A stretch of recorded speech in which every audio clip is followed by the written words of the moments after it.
आज इस वीडियो में हम एक ऐसे वीर योद्धा और संत सिपाही की बात करेंगे जिन्होंने 10वें गुरु गोबिंद सिंह जी के हाथों से अमृत पान करके ऐसी अद्भुत शक्तियां प्राप्त की जिससे उन्होंने गुरु गोबिंद सिंह जी के पिता गुरु तेग बहादुर जी के कातिल जलालुद्दीन जल्लाद को मार गिराया, जिन्होंने गुरु जी के छोटे साहिबजादों के कातिल वजीर खां और सुच्चा नंद का खात्मा किया। इसके अलावा जमशेद खान और वाजिल बेग जिन्होंने गुरु गोबिंद सिंह जी पर कातिलाना हमला किया था, उनको भी मौत के घाट उतार दिया।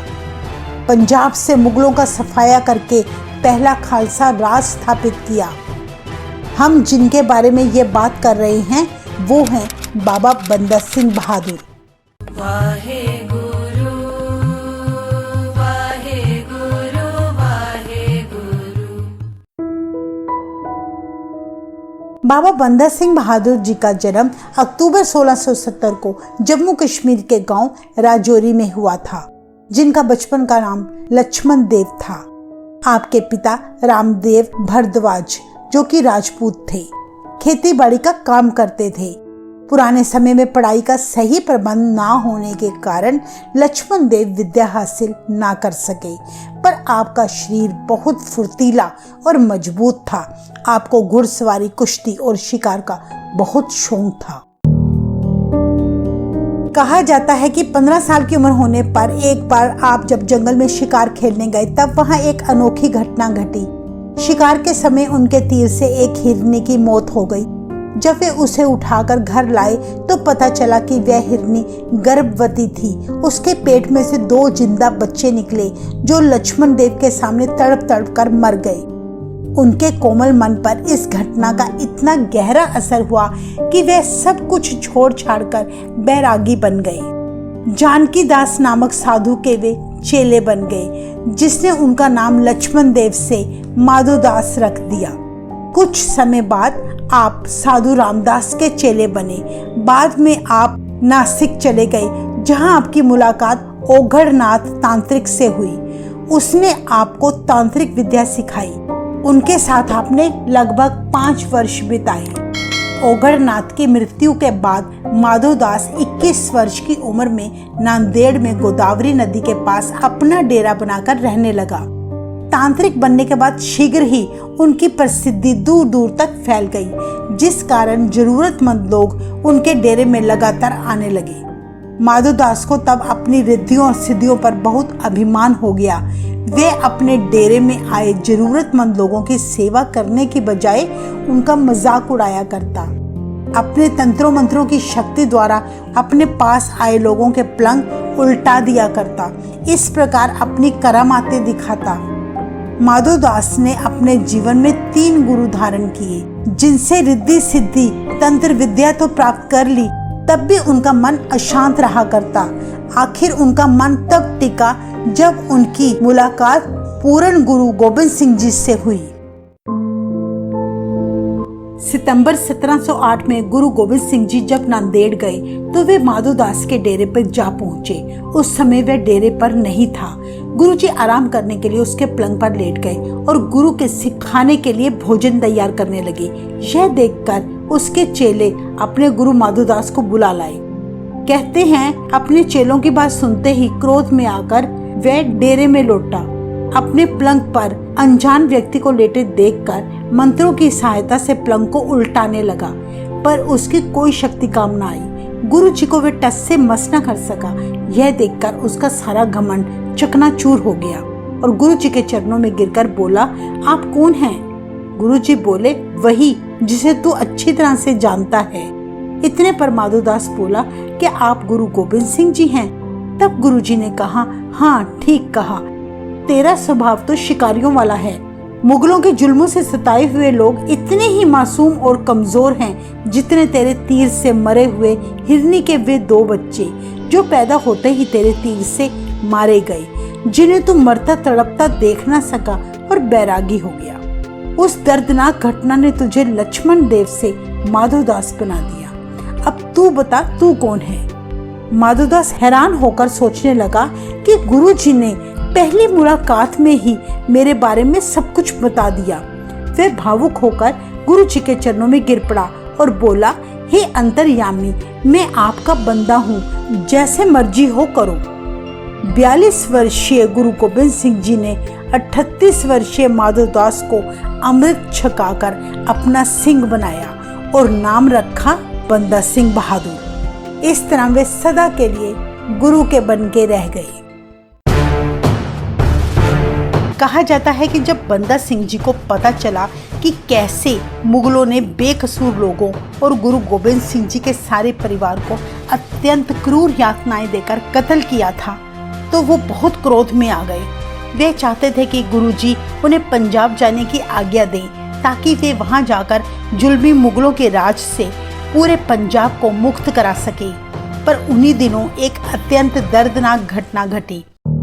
सरहंद के सूबेदार वजीर खां, जिसने गुरु गोबिंद सिंह जी के साहिबजादों को शहीद किया था, उसको जब पता चला कि गुरु गोबिंद सिंह जी और बादशाह बहादुर शाह में अच्छे संबंध बनते जा रहे हैं, तो वह डर गया कि अगर गुरुजी वापस पंजाब आ गए तो उसकी खैर नहीं। इसलिए वजीर खान ने अपने 2 पठान जमशेद खान और वाजिल बेग को गुरुजी का कत्ल करवाने के लिए भेजा, जिन्होंने मौका पाते ही गुरुजी पर हमला करके उन्हें जख्मी कर दिया।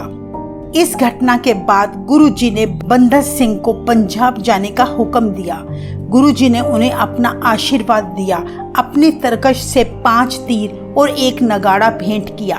बंदा सिंह की सहायता के लिए गुरु गोबिंद सिंह जी ने अपने 5 प्यारे भाई दया सिंह जी, भाई बाज सिंह जी, भाई विनोद सिंह जी, भाई कान सिंह जी और भाई रण सिंह जी को उनके साथ पंजाब भेजा। इसके साथ ही 25 अन्य सिख भी वहां भेजे। पंजाब जाने से पहले गुरुजी ने बंदा सिंह को खालसे का सेनापति नियुक्त कर दिया और पंजाब के जत्थे की अगुवाई सौंप दी।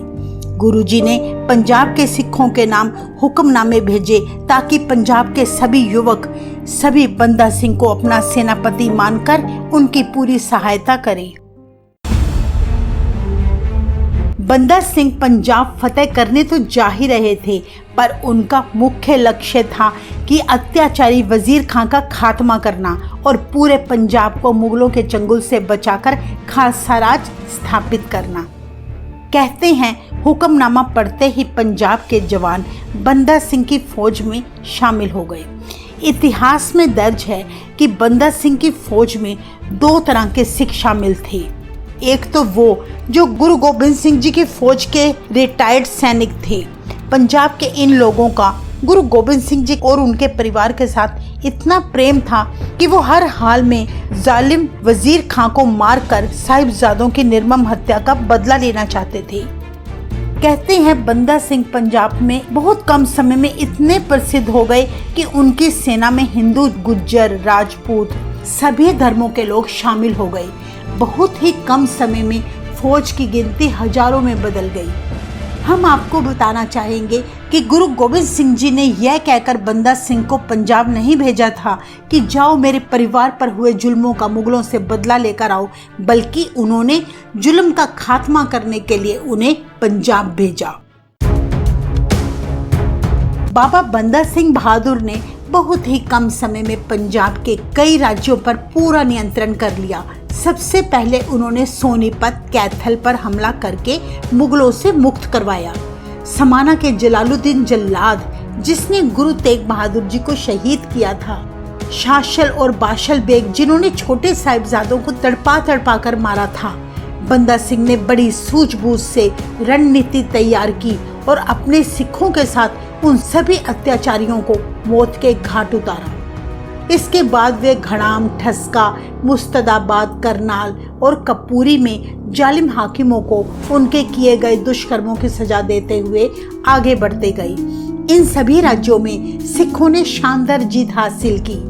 बंदा सिंह ने सरहंद के आसपास के सभी इलाके जीत लिए। इस पर सरहंद का हाकिम वजीर खान समझ गया कि अब उसकी बारी है। फिर बंदा सिंह और वजीर खान के बीच चप्पड़ चिड़ी के मैदान में भयंकर युद्ध हुआ। वजीर खान को जल्दी ही चारों तरफ से घेरकर बाज सिंह ने उसके 2 टुकड़े कर दिए। जंग जीतने के बाद सारे सिखों ने वाहेगुरु जी का शुक्राना किया। बाज सिंह को सरहंद का तब हाकिम नियुक्त कर दिया। बंदा सिंह को अपने गुरु गोबिंद सिंह जी पर अटूट विश्वास था। उन्होंने जितनी भी जीत हासिल की, उनका विश्वास था कि जीत दिलवाने वाले खुद गुरु गोबिंद सिंह जी हैं। बंदा सिंह ने मुखलिसगढ़ के किले पर अपना कब्जा करके उसे लोहगढ़ का नाम दिया। इस किले को उन्होंने अपनी राजधानी बनाया। बंदा सिंह बहादुर ने ही सारे पंजाब में पहला खालसा राज स्थापित किया। अपने राज को चलाने के लिए गुरु नानक देव जी और गुरु गोबिंद सिंह जी के नाम का सिक्का जारी किया। हर दुखी उन्हें अपना मसीहा समझता था। इस तरह गुरु के सिखों ने मुगलों के जुल्मों से दुखी देशवासियों की सेवा को ही अपना फर्ज बनाया। सरहद पर शानदार फतेह हासिल करने के बाद बंदा सिंह बहादुर की गाथा दूर दूर तक फैल गई। बहुत से मुसलमान और हिंदू अमृत छककर सिख बनने लगे। इस तरह सिखों की सेना लगातार बढ़ती गई। सहारनपुर जीतने के बाद बंदा सिंह दुआबे को भी उन मुगलों से बचाकर अपने कब्जे में लेना चाहते थे। दुआबे में जालंधर और होशियारपुर के इलाके आते थे। उस समय समस खान जालंधर का फौजदार था। उसने सुल्तानपुर लोधी को अपना हेडक्वार्टर बना रखा था, पर सिखों ने बढ़िया रणनीति के अनुसार दुआबे के इलाके भी जीत लिए। धीरे धीरे बंदा सिंह ने सारे दुआबे पर अपना पूरा कब्जा कर लिया। बंदा सिंह का तब मुगलों में इतना खौफ हो चुका था कि उनका नाम सुनते ही दुश्मन अपनी हार मान लिया करते। इतिहास में दर्ज है कि जब बहादुर शाह दक्षिण से वापस लौटा तो उसे पता लगा कि सिखों ने पंजाब पर पूरा कब्जा कर लिया है। वह बहुत हैरान हो गया। पंजाब को दोबारा अपने कब्जे में करने के लिए बादशाह खुद पंजाब आया।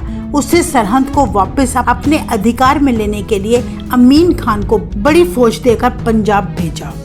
दिसंबर 1710 में किले में मौजूद सिखों ने डटकर उनसे मुकाबला किया। वास्तव में मुगल फौज बंदा सिंह को एक जादूगर समझते थे। वे उन्हें एक शक्तिशाली महाबली मानते थे। बहादुर शाह और उसके जर्नैल बहुत घबराए हुए थे, पर वे लगातार ढेरों फौज भेजता रहा। कहते हैं कि लोहगढ़ के किले को 60,000 मुगल फौज ने घेरा डाला हुआ था, जबकि किले में बंदा सिंह और उनके कुछ गिने चुने सिख ही मौजूद थे। जैसे ही दुश्मनों की फौज किले के आसपास पहुंची, तभी सिखों ने तीरों और गोलियों की बौछारें छोड़ दी। इससे शाही फौज में बहुत खलबली मच गई। सिख चाहे गिनती में थोड़े थे, पर शाही फौज का उन्होंने बहुत नुकसान किया। 2 दिन तक लगातार वह युद्ध चलता रहा। लोहगढ़ के किले में राशन पानी और गोला बारूद खत्म होने पर बंदा सिंह अपने सिखों के साथ बड़ी चालाकी से किले से निकल गए। मुगल फौज ने तब सिखों का सारा खजाना लूट लिया, पर बंदा सिंह बहादुर को पकड़ न सके। इस प्रकार बंदा सिंह के किले से बचकर निकल जाना सिखों की हार नहीं, बल्कि एक बहुत बड़ी जीत थी। कहते हैं कि बहादुर शाह किसी भी तरह बंदा सिंह को पकड़ना चाहता था। उसने बंदा सिंह को पकड़ने के लिए लोहे का एक पिंजरा बनाकर रखा था। वजीर मुनीम खान ने उसे भरोसा दिलाया कि वो बंदा सिंह को पकड़कर उसके आगे पेश करके ही रहेगा।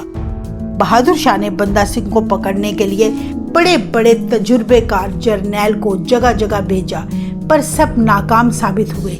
दूसरी तरफ बंदा सिंह बहादुर अपने खजाने को हाथों से निकल जाने पर भी निराश न हुए, बल्कि उन्होंने अपने सिखों को हुक्मनामे भेज दिए। तब सारे सिख इकट्ठे हो गए और बंदा सिंह ने तब एक फैसला लिया। उन्होंने पहाड़ी राजाओं को सबक सिखाने का मन बना लिया।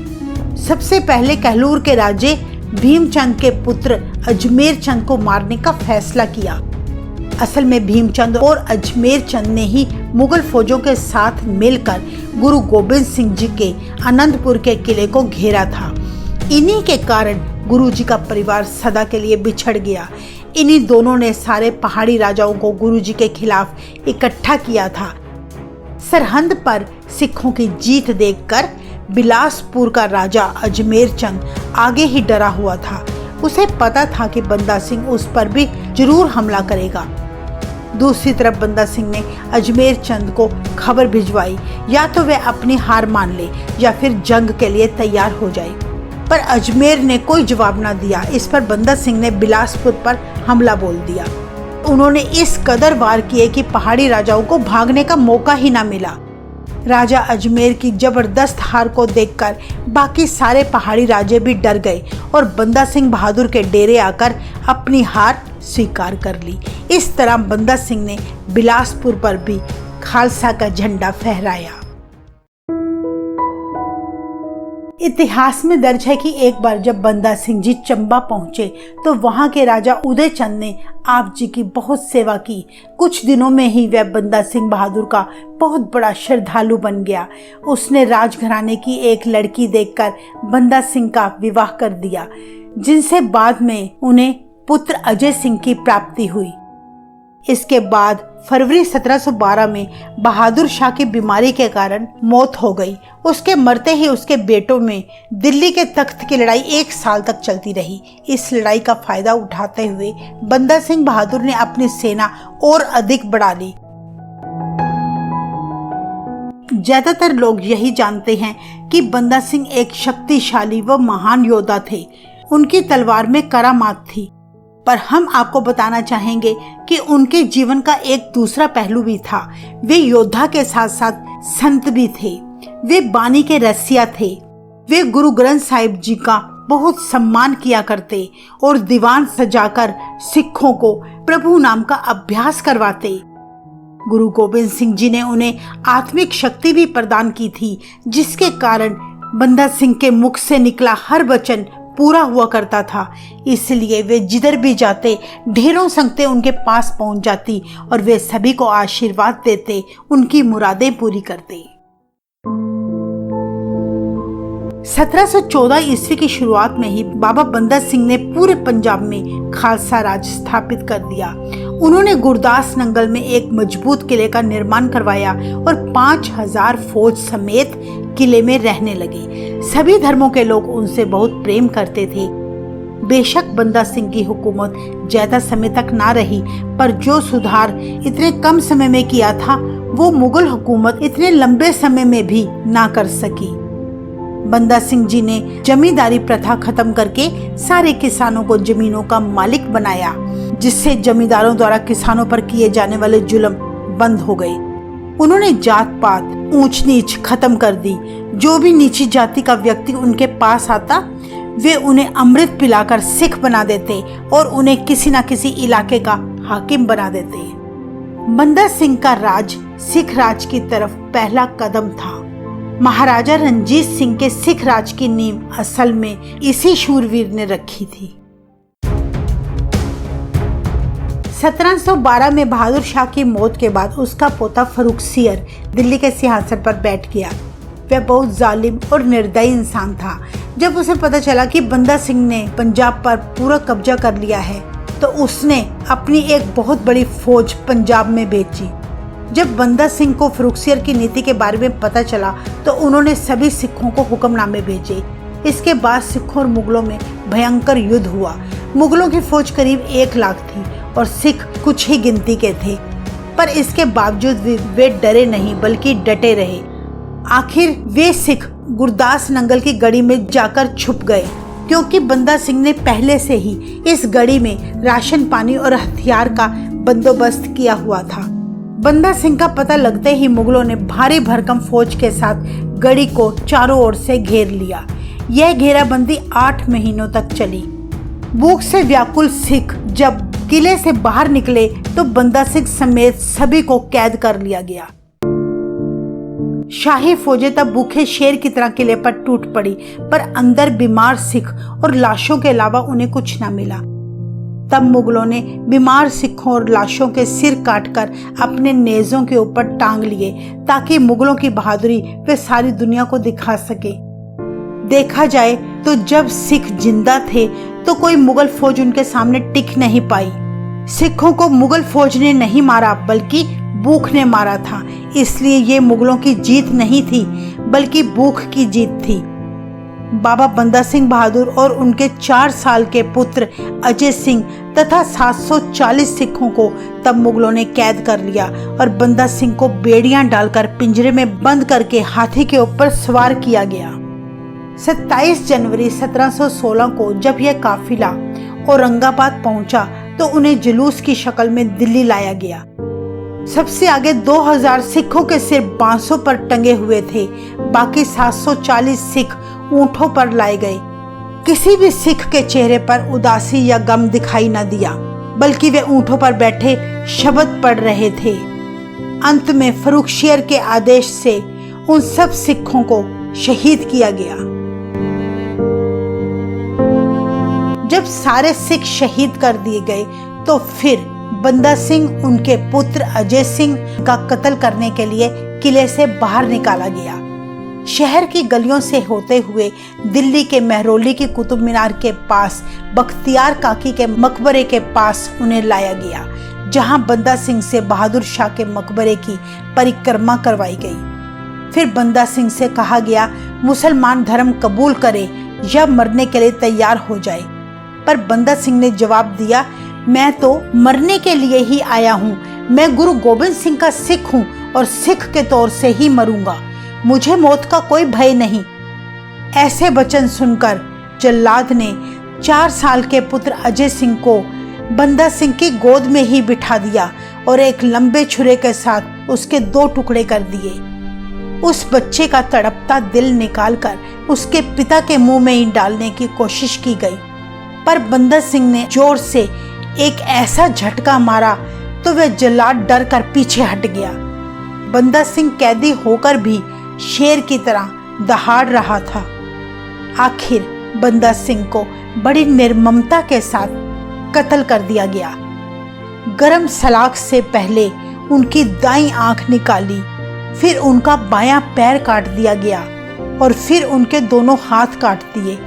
उसके बाद गरम लोहे की चिमटी से उनके मांस को नोच नोच कर खींचा गया। फिर उनके बंद बंद काट कर उनका सिर धड़ से अलग कर दिया।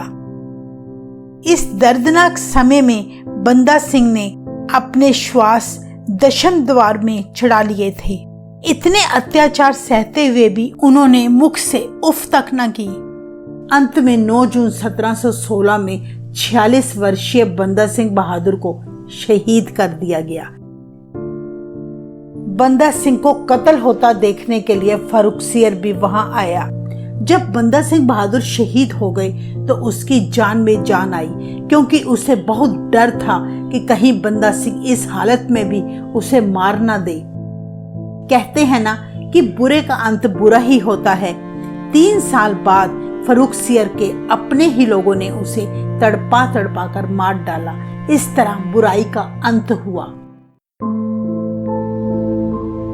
चाहे कोई मुसलमान हो या हिंदू, जिसने भी यह शहादत की गाथा सुनी या उस समय देखी थी, सबने यह महसूस किया कि गुरु के सिखों में ऐसी चमत्कारी शक्तियां हैं जो उन्हें हार नहीं मानने देती।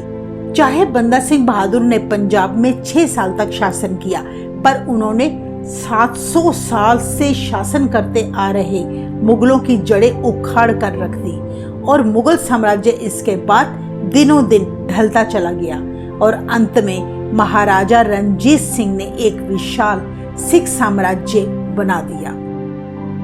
तो ये थी बंदा सिंह बहादुर जी के जीवन से जुड़ी कुछ खास बातें। अगले हफ्ते हम महाराजा रणजीत सिंह के जीवन से आपको रूबरू करवाएंगे। वाहेगुरु जी का खालसा, वाहेगुरु जी की फतेह।